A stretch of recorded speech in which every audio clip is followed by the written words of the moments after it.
Good morning.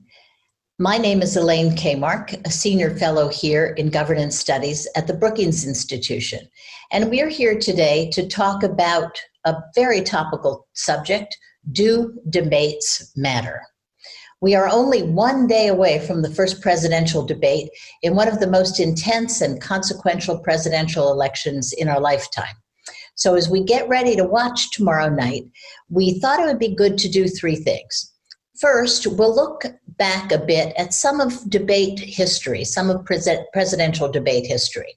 Then we'll turn to two experts on debates: Kathleen Hall Jamieson, the renowned scholar from the University of Pennsylvania and one of the country's foremost experts on media and politics, and also founder of factcheck.org, and Rush Schrieffer, an experienced Republican strategist and media consultant who has worked in many presidential campaigns, including most recently the campaign of Mitt Romney in 2012.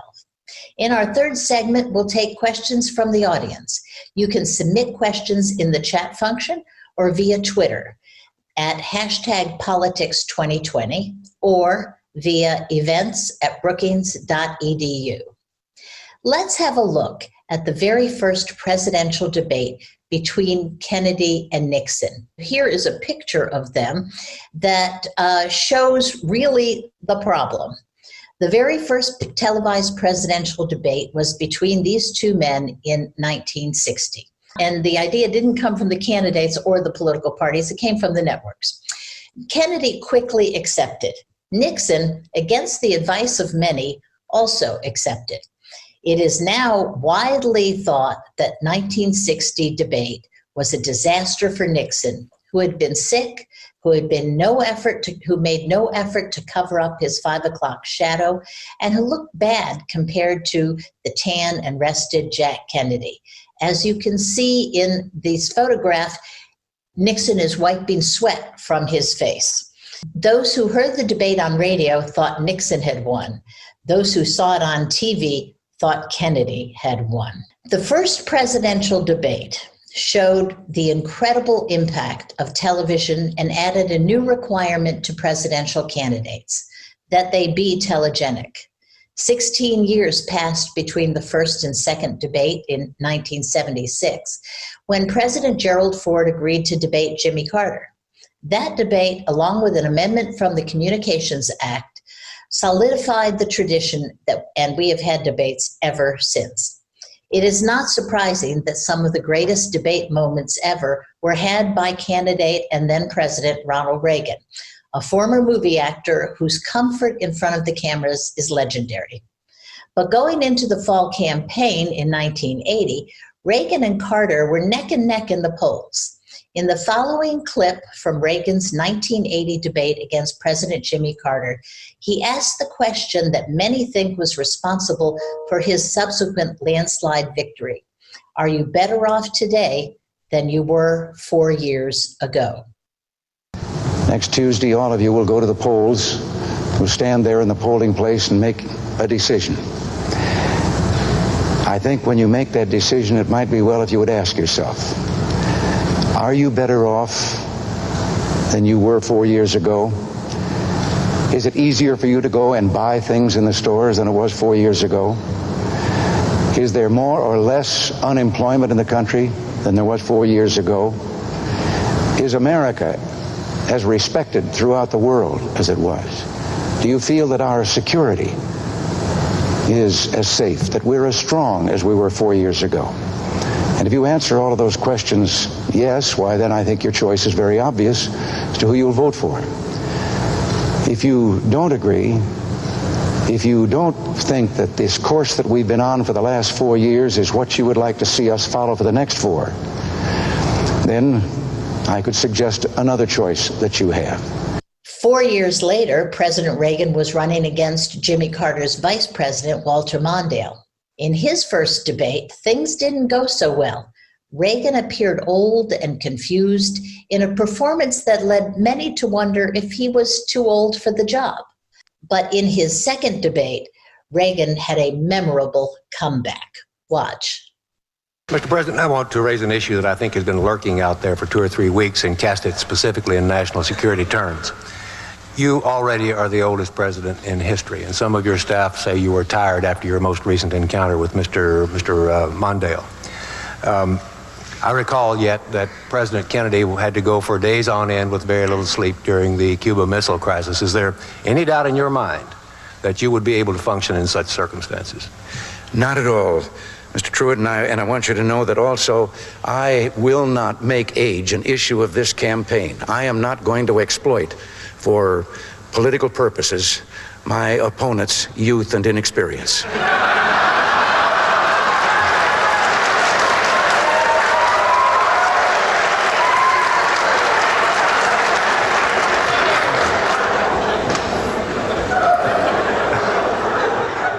In 1988, Massachusetts Governor Michael Dukakis was running against Vice President George H.W. Bush.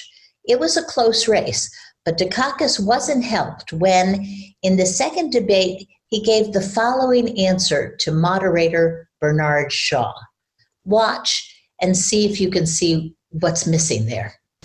Governor, if Kitty Dukakis were raped and murdered, would you favor an irrevocable death penalty for the killer?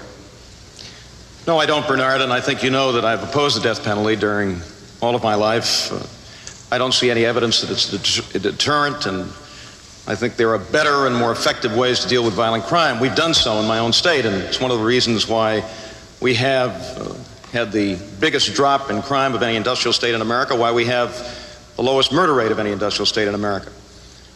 Michael Dukakis wasn't the only presidential candidate to look insufficiently empathetic in a debate.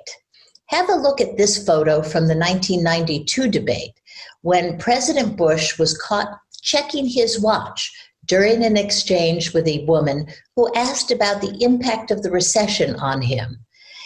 Clinton's warm response came as a stark contrast to Bush's seeming indifference. Let's move on to the next photo, which shows that sometimes you don't need to say anything to hurt your debate performance.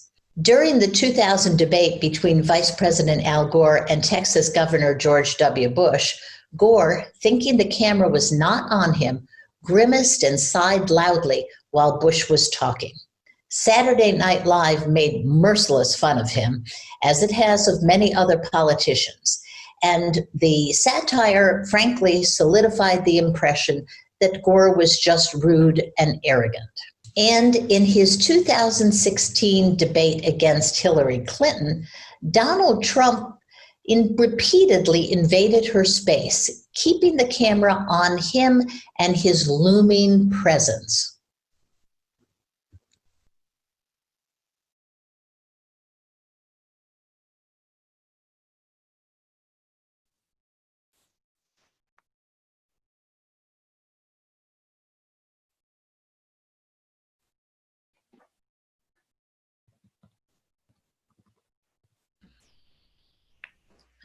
Hello, everyone. Can you hear me? I'm back. Okay. I'm back with our two distinguished panelists after that little tour of previous presidential debates and highlights from those. And so I thought I'd start our discussion today with going to Russ. Russ, as you know, because you've been involved in them, as have I, right now, at this moment, presumably both Trump and Biden are seriously involved in something called debate prep. And so what is debate prep? I mean, can you tell the audience what happened? Sure. Okay. Well, what's interesting is that debate prep starts, and I'd say this sort of in a normal campaign and in normal years, in normal times. Debate prep starts often literally months in advance, where the candidate will get his team together and start thinking about what questions could possibly be asked and what answers would they want to put together and give. I've been involved with a couple of debate preps where a candidate has literally had a notebook with a question and then their answer specifically laid out in that notebook, and they want to memorize their answer specifically. That often starts sometimes 2-3 months in advance. I remember President Bush, particularly in the 2000 campaign, started quietly preparing for debates as early as June. That there was sort of secret debate prep sessions with a very, very small number of people to get him kind of prepped for these debates, because he realized and knew that it was going to be a big deal, and something that he needed to perform well with. As you get closer, you start to have back and forth sessions with a staff where they'll throw questions out and try to get you to think on your feet quickly and take news of the day and headlines of the day and try to throw them at you. And then as you get to sort of the week before, you'll have literally mock debate sessions where you find someone to play your opponent. Back with Mitt Romney in 2012, Rob Portman was playing Barack Obama. And in the vice presidential debate, Ted Olson was playing Joe Biden. Which was a great choice. It was very interesting. And these mock debates can be as specific as you want. I mean, some of them can be just sort of around a kitchen table or around a big, conference table. But in some cases, you literally recreate a set.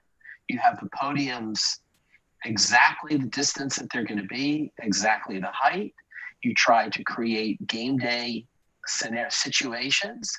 You have someone to play the moderator or moderators in the debate, and you do a full run through for the hour and a half with no breaks, no stops, and then come back and critique the performance afterwards.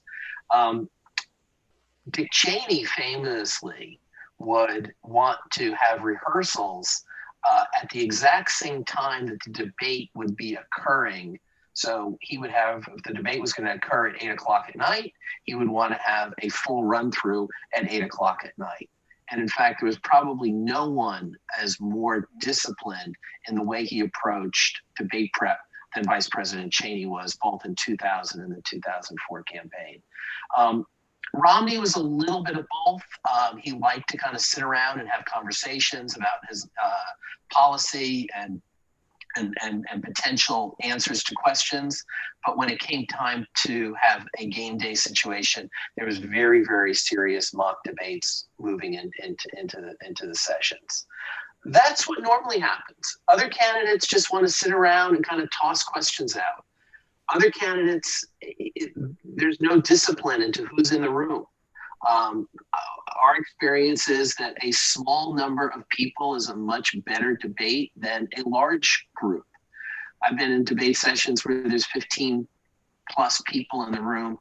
And as you know, anytime you get 15 or more people in a room with a presidential candidate, everybody has to be the smartest person in the room, and everybody has to tell the candidate exactly how to answer the question, even if it's been already answered and it was answered well. So, these wind up becoming not particularly productive. And I've seen candidates literally kick everybody out and then reestablish a debate practice maybe an hour later with a much smaller core of like maybe 3 or 4 people. The other thing that we kind of like to start thinking about is then the kind of the strategy of the debate. What kind of debate do you want? And we always kind of phrase it in terms of, do you want a hot debate or a cold debate? A hot debate is when you want, and generally if you're behind, you might want to be very aggressive with your opponent. You might want to try to get your opponent to into a forced error, an unforced error. A cool debate, you're ahead. You really don't want anything to happen. You want the news headlines the next day to be candidates debate. Candidates mix it up in Cleveland. I mean, those are the kind of headlines that cool debates kind of give you. Hot debates usually wind up having an outcome that can possibly change some votes, even if it is just temporarily, and helps you kind of with the 3 to 5 days of the news cycle moving forward. I've also heard over the years that sometimes the presidential candidates, if the stand-in opponent is doing a really good job, the candidate gets really mad at them and says because they're so in the role, right? Paul Begala played George Bush in the debate prep I was in with Al Gore, and Al Gore got really mad at him. Like, Paul, how could you say these things to me? And of course, Paul was being George Bush. So absolutely. And they start. We had a session once. I won't say who the candidate was, where we literally had to take a break, and the candidate walked out of the room, and we had to kind of start like a half an hour later, and everybody had to say they were sorry, and we apologized, and we kind of went back into it again. Exactly. Kathleen, you wrote a book about this a long time ago. You keep writing about media and politics and communications. Where does the mastery of the medium come in a presidential debate? A lot of people cite, as you did in your opening, the 1960 example where the presumption is there was an advantage for Nixon in radio, disadvantage in television, and the reverse for Kennedy. One of the things that we need to say from a scholarly standpoint is the study that shows that was so small, in academic terms, so underpowered that it actually can't establish that. But this is one of those things where intuitively it just seems to be true. You look at the debates and you listen to the debates, and what you see is something that's important about how humans process information. The visuals through which we communicate, the demeanor that you can see, the tone of voice that you can hear, are all communicating things beyond what you can see in the debate transcript. And so to the extent that they are consistent with a message that says competent, shares my values, trustworthy, that's beneficial for the candidate. Also, because television and because debates in general are not heard, they're seen, and they're rarely just simply read, television as a medium has a capacity to do you in as a candidate. So if you look at the dual screening, the split screening with Trump and with Clinton in 2016, Trump knows he's on camera in split screen. He's grimacing, he's nodding, he's scowling. He's drawing attention away from Hillary Clinton's answers. That's distracting. It's also reframing. You saw it inadvertently in the 1960 campaign when the camera cuts away to Nixon, and Nixon is seen nodding as if he agrees with something that Kennedy is actually saying. So to the extent that the medium is the vehicle through which we see the debate, the candidates and the producers' capacities to reframe what we're seeing and experiencing can affect how we perceive it in ways that would be very different than, for example, if we were just sitting in a live auditorium. Let me ask both of you, and I guess I'll start with Kathleen and go to Russ. Do these debates matter? Can you pick, if you had to pick a debate where it seemed to have an impact on the subsequent vote? Which one would you pick, or which two or three? I picked 76 because it's interesting and it's complex. The Frankel question of Ford. For our viewers who might be younger than we are. The press cast an answer by Gerald Ford in 76 to a question about Soviet domination of Eastern Europe as a gaffe. Max Frankel, the person who had raised the question and repeatedly followed it up, implied that it was a mistake on Ford's part. And people who watched the debate before they saw the media commentary afterwards made nothing of it. People who saw the media commentary after it perceived that it was problematic for Ford. Now, what that tells us is the media coverage of the debate, the media interpretation and framing of the debate can have an effect which is quite different than exposure from the debate itself. And the reason I would pick that as my example of a case in which it may have affected the outcome is Ford plateaued in the polls for the period immediately after the debate when he held his ground and said, I didn't make a mistake. He actually didn't. He'd articulated, although poorly, a policy that U.S. presidents had held over an extended period. That is, they refused to grant the Soviet Union's right to be in Eastern Europe. In that sense, saying that the Soviet Union did not dominate was saying, this is our policy, we won't grant it. And as the uprisings in Gdansk and as the outcomes in Poland ultimately illustrated, and Ford ultimately said, his position was vindicated historically. That is, what Ford was affirming was the rights of the peoples there to their own sovereignty. So what you see is he plateaued in the polls because he failed to apologize for something about which he wasn't wrong. That's potentially a media effect. But nonetheless, that plateauing, when he was closing on Carter in the polls means that had he continued to close at the rate he was closing before that debate, he would have won that election. Russ, can you think of one? Well, again, I don't know if I don't know if it was a complete game changer, but I think I'll just talk about what the one that I think most familiar with was in 2012, where, if you remember the first debate between Mitt Romney and President Obama, it was widely accepted that, Obama did not bring his A game nor his B game, and possibly brought his C game, and Mitt was on fire. And Mitt had a very, very good, solid debate, and it really helped the campaign with momentum there, moving forward. Second debate, was kind of a push. Third debate was the foreign policy debate, and that was the one where Obama attacks Romney for saying that Russia is our greatest geopolitical foe, and says, with the 60s call, they want their foreign policy back. The 80s call, they want their foreign policy back. At the time, that was seen, Obama, just really handed it to Romney, and he did. I mean, we saw the momentum, any momentum that we had moving into that had stopped, and it was the last debate, so the campaign was really set. Because these debates are kind of like, there are a couple of big moments in campaigns. The conventions are one, nominating your vice president is another, and the debates are another, where there's a set piece, where from that, maybe the dynamic can change.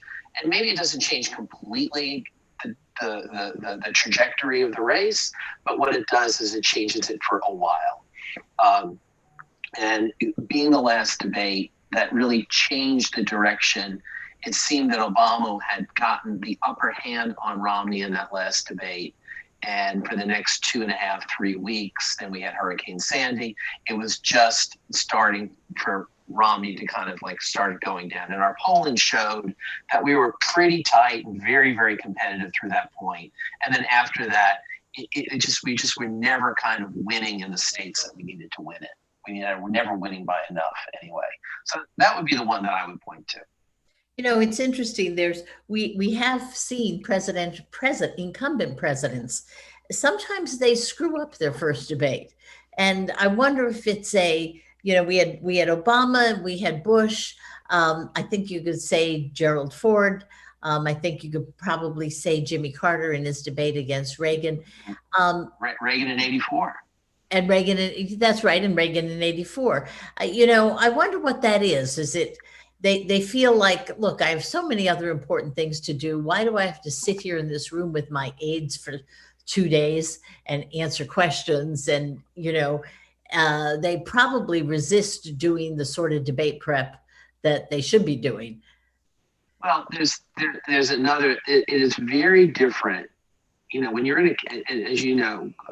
when you're in a campaign for a long period with a candidate, maybe even a governor or a senator or even a vice president over months and months, there's a familiarity that you have with them, that you back and forth in a give and take.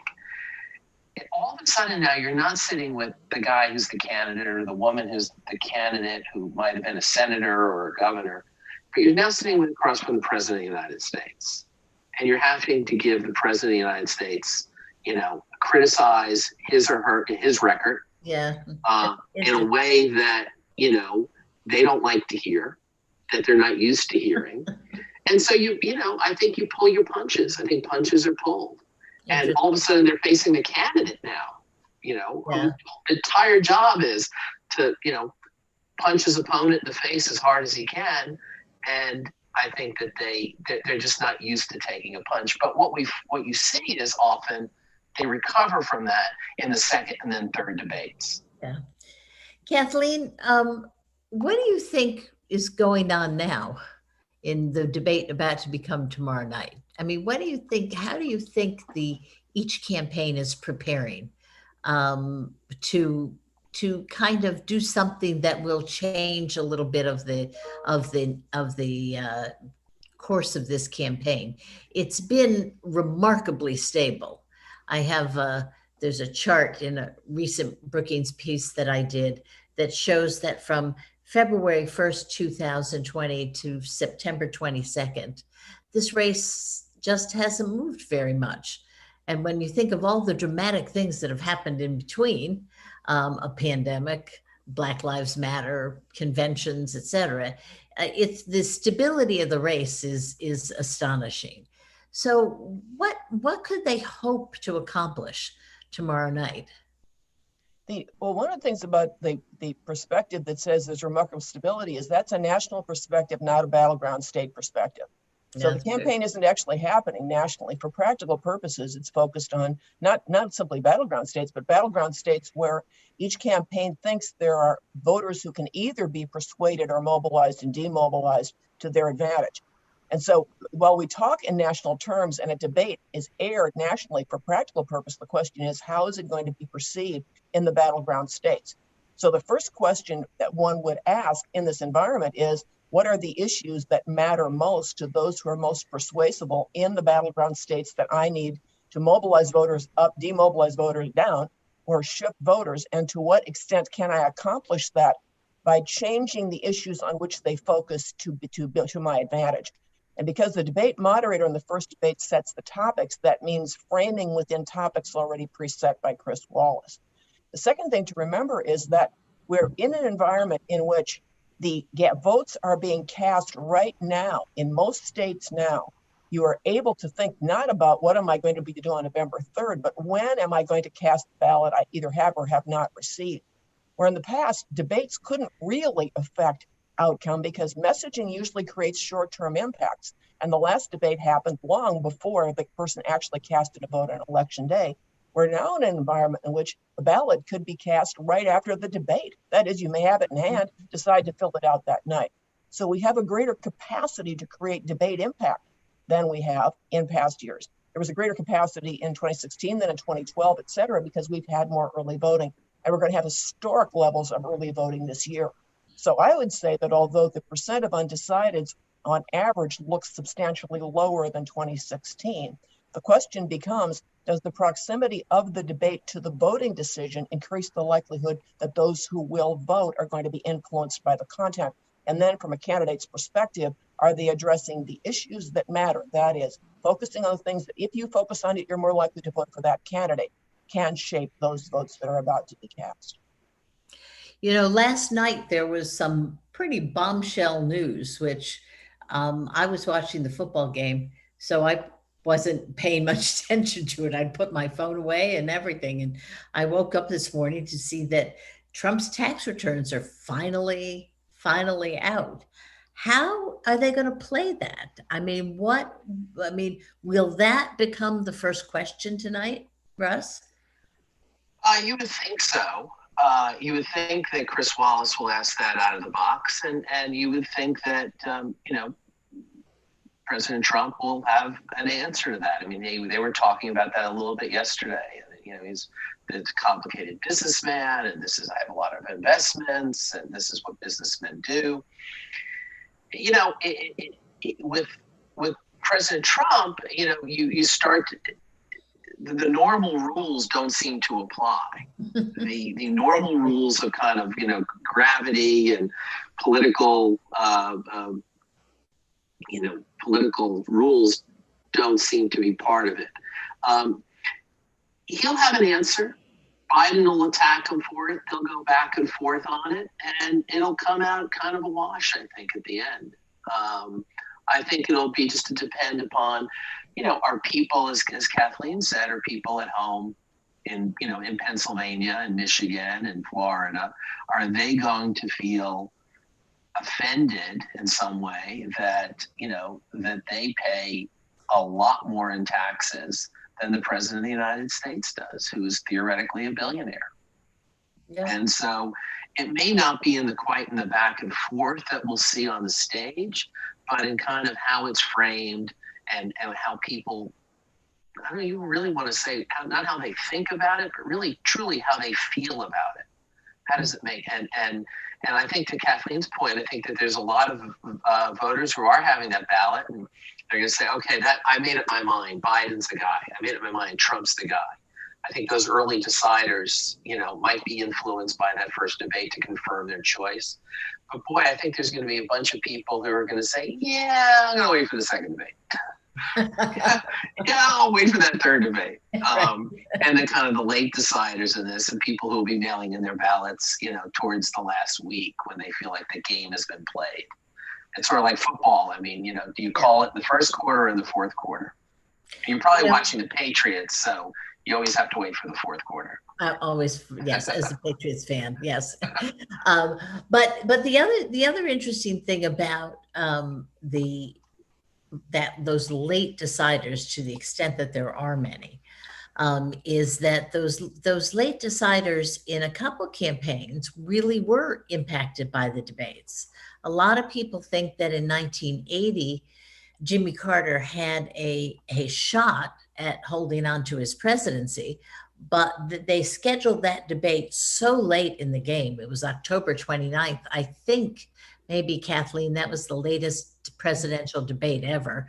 And because it was so late, and because Ronald Reagan managed to switch the narrative on himself and was not a scary warmonger, but this nice avuncular man, that seems to have had a real impact on the subsequent election.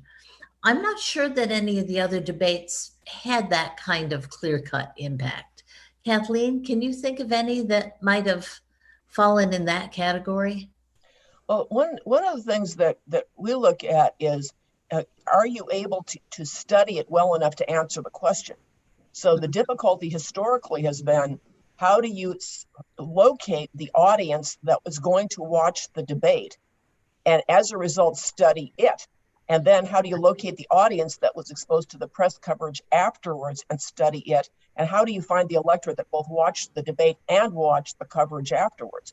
You can't parse those things out very readily. And to the extent that the interpretation frames the debate and you watch the debates through a channel that provides interpretation, it's very difficult to separate those.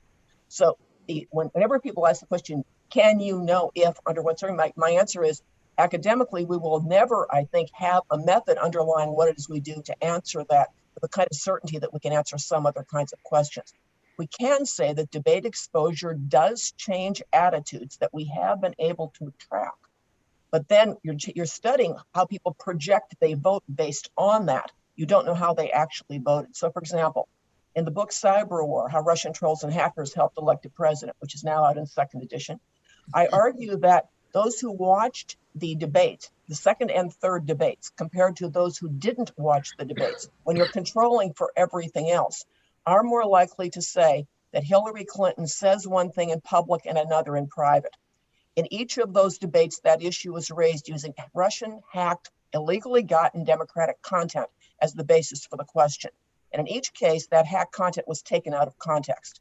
Hillary Clinton did not tell Wall Street bankers, I have a public and private position. Hillary Clinton did not say, I stand for open trade and open borders. In the first case, she was talking about a Lincoln Spielberg film. In the second case, it was a part of a sentence talking about a hemisphere common market dealing with open trade, open borders sometime in the future. And then the rest of the sentence talks about energy. So we see in those two debates a changed perception of whether she says one thing in public, another in private. And those who have that changed perception say that they are more likely to vote for Donald Trump rather than Hillary Clinton. Now, notice all the inferences I have to go through to say that debate exposure appeared to have changed that attitude, which then projects to a different vote. I believe that mattered in a close election. Can I establish it conclusively? No. Mm-hmm. And of course, one of the quickest ways to understand this is to say, in a close election, everything matters. And all counts. In a landslide, nothing matters. So we're always trying to, parse out what is it?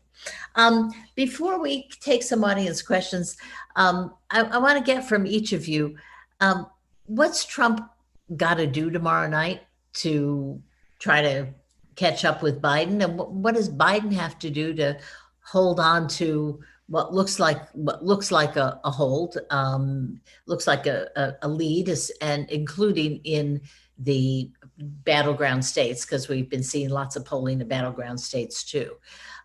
What's their goal when the debate is over? What headline do they want? Russ? So I'll go back to my hot debate, cold debate analogy. I'm sure that if you're in Trump debate prep, they're saying we want a hot debate. You know, you're good and hot. You do better. You know, a cool sort of kind of sleepy Donald Trump showing up to a debate would not be good. He's going to prosecute his case against Joe Biden. He's going to throw out, my guess is he throws out, you know, his 40-year political career, his family, I mean, anything that he can think of to kind of try to rattle Biden because he wants to mix it up. And so the story becomes anything but Donald Trump and his taxes, Donald Trump and, you know, his and the coronavirus. I mean, make it about something else. You don't like the way the conversation is going, change it. Kind of the famous line. He's going to want to be, and he's a master of that. He does that probably better than anyone in changing the conversation and wanting to try to get Biden to kind of chase him down that rabbit hole. Biden, on the other hand, he probably is more on the side of a cooler debate. He wants to project himself as being a president. Project himself as kind of, you know, his weakness is, you know, can he stand up there for the period of time and take the questions? Is he articulate? Is he able, does he seem like he still has it at 77 years of age? I mean, you look at those Reagan clips, and Reagan in 84, I believe he was in his 72 at the time. Yeah. You know, and now we have a candidate for president who's 5 years older than that. So my guess is they want a cool debate. I don't think you're going to get a headline either way unless something unforeseen happens that is going to be determinative in any kind of big way. I think Trump supporters will think that their guy did well. I think Biden supporters think that their guy did well. I think there'll be a few people on the margin that, you know, maybe sitting at home with a scorecard trying to figure out, you know, who to vote for. But my guess is that that they still wait a little bit longer. Yeah, let me reframe the question. I think that each candidate should want to ensure that voters do not vote based on misinformation about their actual positions. And I think we ought to want no voter to vote based on misinformation about positions. So on those things that are consequential to a vote, we want the debate to clarify so that people actually know what the candidates have done and say they will do. What that means is that deceptions about the extent to which and whom will be taxed by Joe Biden needs to be clarified for Biden. It means defunding the police needs to be clarified. So you've got deceptions in the Trump ads about who will be taxed and the extent and on what he will do in relationship to funding and policing. He needs to clarify so that voters don't based on misperception. On the Republican side, there's confusion about the Trump position on Social Security and Medicare that's being magnified in ads by the Democrats that are trying to increase the likelihood that you think, which is what traditionally Democrats argue about Republicans, that Donald Trump in his second term will destroy Social Security and Medicare. So what you need to do for Donald Trump's standpoint is, if that's not what he intends to do, clarify, make it really, really clear. Voters tend to be deceived by believing the things that they believe about party and not thinking critically and looking carefully at what's actually in the record. So about Democrats, we think they're going to increase taxes. So the deception will say more than they are and on more people than they are to a greater extent than they are. We believe Republicans are going to not protect social programs as well. They'll cut the rate of increase in the usual terms, or in the Democratic phrasing of it, they'll actually cut the social programs. So the Republicans need to establish when they do not have that intent that they are not going to do it. And what that means is they also need to be on the record, because one important function of debates is giving the mass audience a preview in the form of clear statements of what the candidate will do in governance.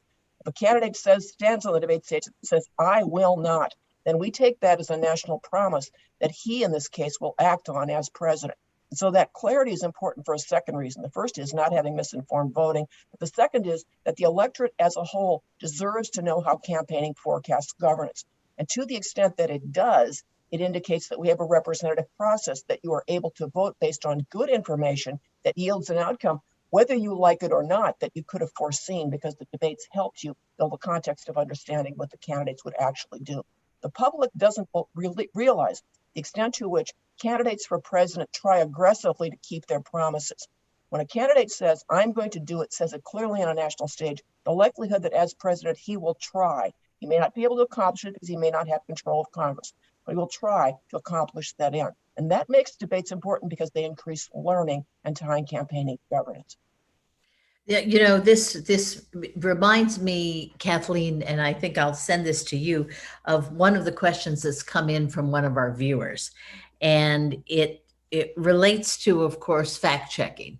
And Kathleen, as many of you know, is the creator of factcheck.org. Co-founder. Brooks Jackson gets half the credit. Okay, sorry about that. Is there any way to introduce real-time fact-checking of candidate responses for accuracy? Should this be considered? Now, you guys do some of that. Explain what you do, and maybe could it be done even more real time? Now, I'm going to take this and bounce it right to Russ. The one time that it was clearly done in a presidential debate in real time, it was done poorly. Candy Crowley inaccurately fact-checked Romney, and that disadvantaged Romney, and that was unfair. One reason that we should minimize the likelihood that we do it on the fly is that it's very difficult in extemporaneous speech to lock down clearly what is said and to get right what it is you're saying in response. That doesn't mean that we can't anticipate what candidates will say, because they tend actually to reiterate a whole lot of their past deceptions. Fact check it in advance and have those statements up there available, particularly for those dual screening, watching a fact checking stream as they're watching the debate, to check. But I'm very leery about checking in real time because of that experience with the Romney-Obama debate, and I think Russ should give us some commentary about that. Sure. I remember that. Not particularly fondly, but it was. But listen, Governor Romney, at the time, Governor Romney was, too much of a gentleman and too much in the kind of plays by the rules kind of candidate. I think what you'd see now, though, is that we saw this in the debate. The primary debates in 2012, where Newt Gingrich goes after Juan Williams as the moderator and the questioner. So if I'm Trump, if I'm Chris Wallace tomorrow night, and I decide that I'm going to step in and fact check Donald Trump, Trump isn't going to disagree and say, "Oh, thank you, Chris, for reminding me of I was wrong there." He's going to attack Chris Wallace. This is just another clear example of the fake news media putting their thumb on the scale. And this is exactly why you can't listen to these people. You can't listen to this guy over here. Listen to me. I know what I'm talking about. And so the fact check in real time, I think, becomes particularly live and by the moderator is just fraught with danger to just turn this into a 2-on-1 debate between the moderator, the Democratic candidate, and Donald Trump. And in some ways, Trump would like nothing more than to debate on the moderator, because then he kind of leaves Biden off on the side, kind of trying to figure out what to say. So I think I don't know the answer to it. I think that, I think Kathleen brings up good points, and having things that are prepackaged, having things that are kind of immediately when the debate is over with, to have things that are part of the spin and the reporting afterwards. But real time, I think, is going to be very, very difficult. That's really good. That's really good. Thank you. Remember, questions can come in over the chat box, or can come in over Twitter. I do have a question from Nancy Kirk in the audience. How does body language affect the viewers, affect the perception that the viewers have?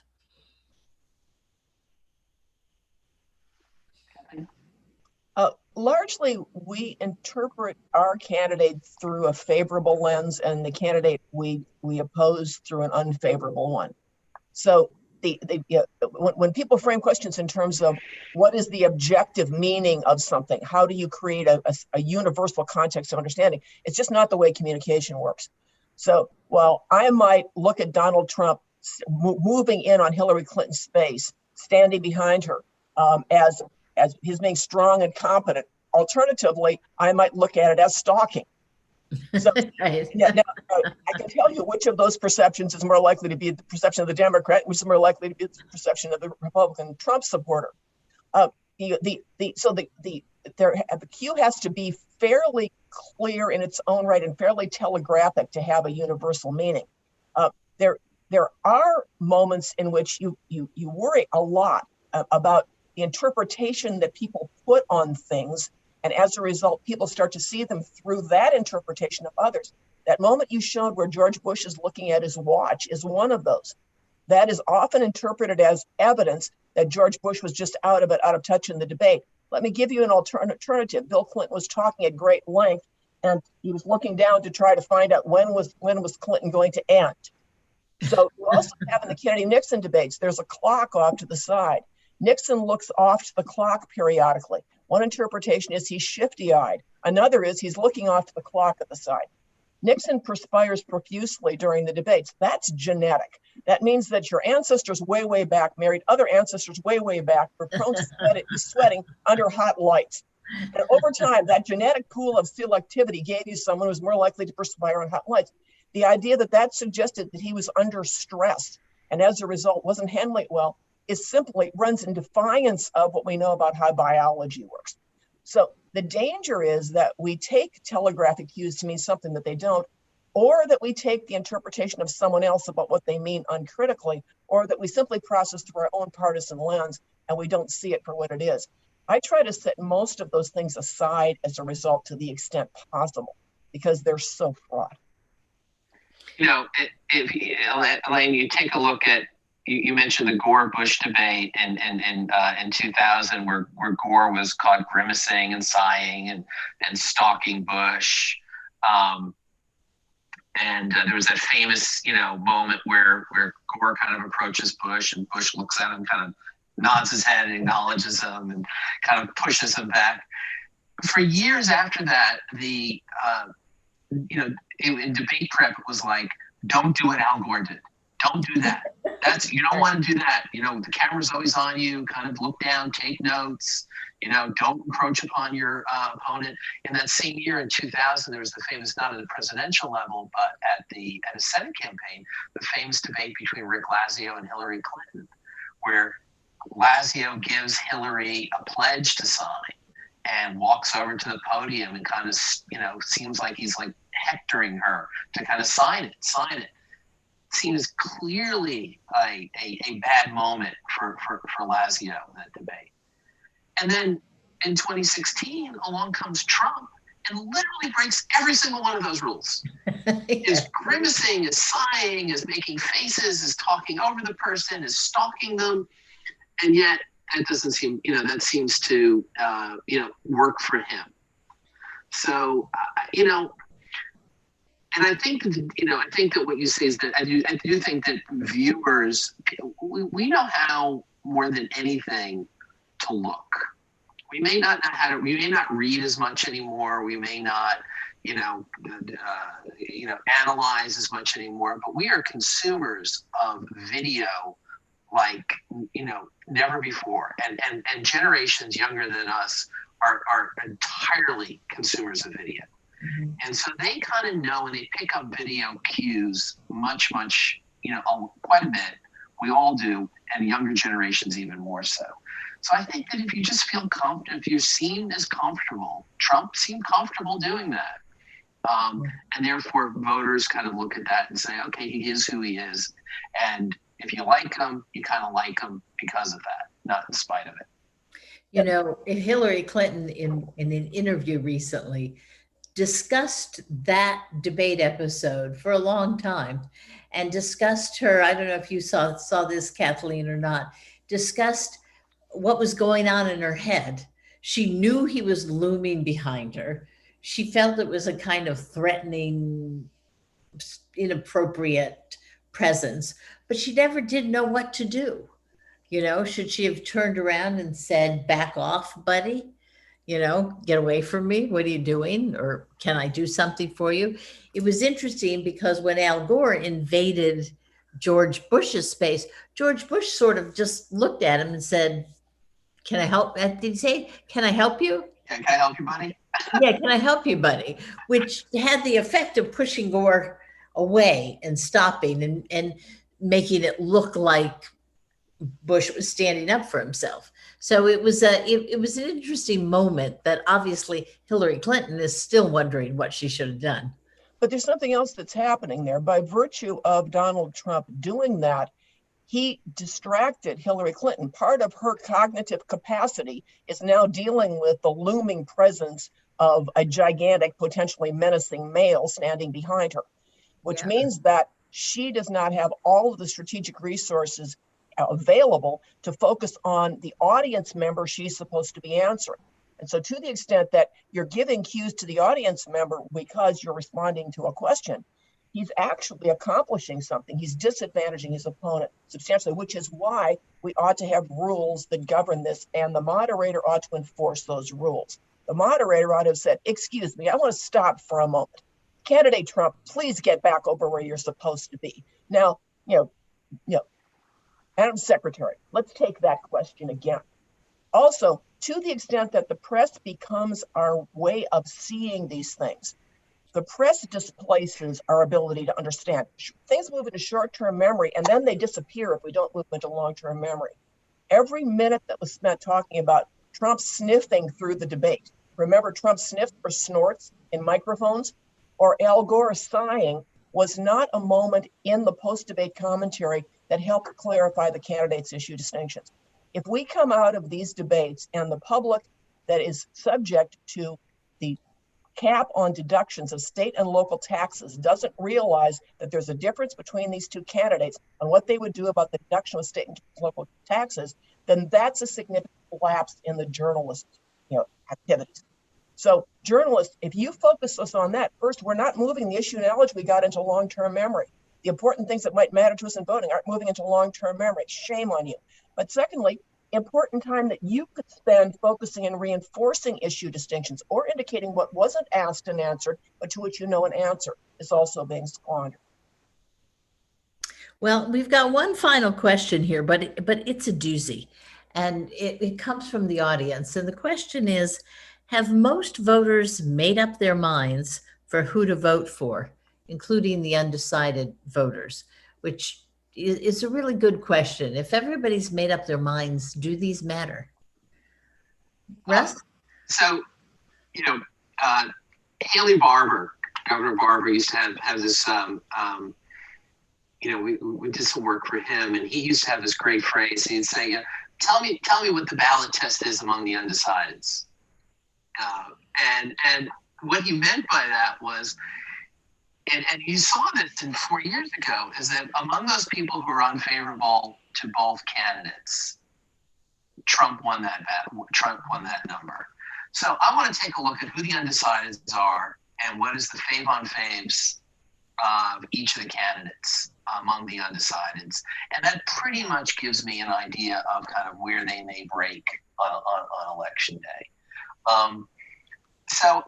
Listen, I think there are fewer and fewer undecideds. I think that there was a poll that came out recently that said that only 28, it was the lowest ever, only 28% of the electorate was looking to the debates to make their decision in this campaign, which was down, I think, at least 10 points over the last few years, which means that the pool of undecideds is becoming smaller and smaller.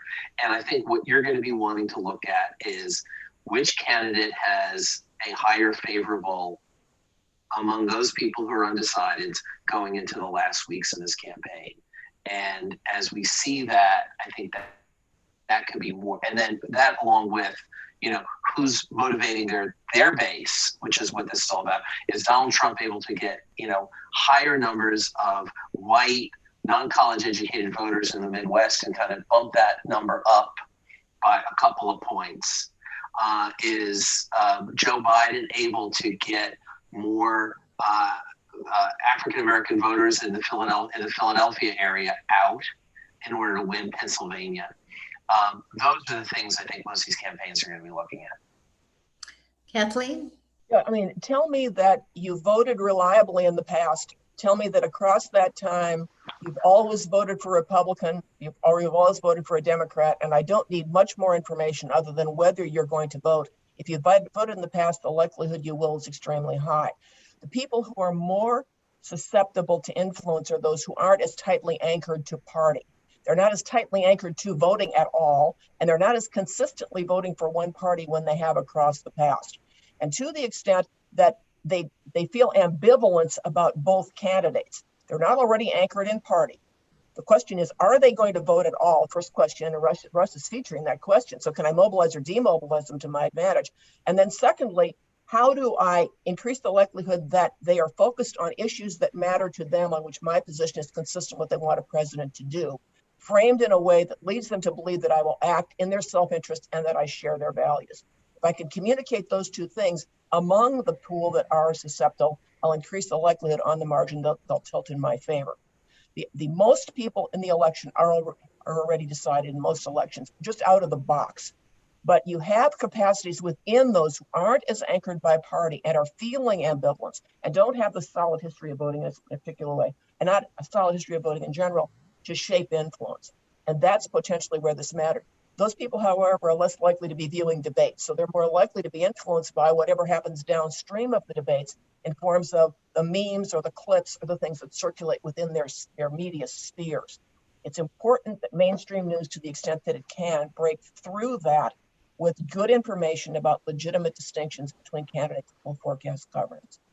And it's true. After the debate tomorrow night, there won't be just the debate. There will be articles and clips and news stories and people sending things on Facebook about what was said in the debate, et cetera. There'll be an enormous amount of post-debate information going out there to try and affect the voters. I want to thank Kathleen. You are a wonderful scholar, a prodigious scholar. You make me feel totally insecure all the time when I just look at the amount of stuff you can put out in a year. And of course, factcheck.org is doing a great job.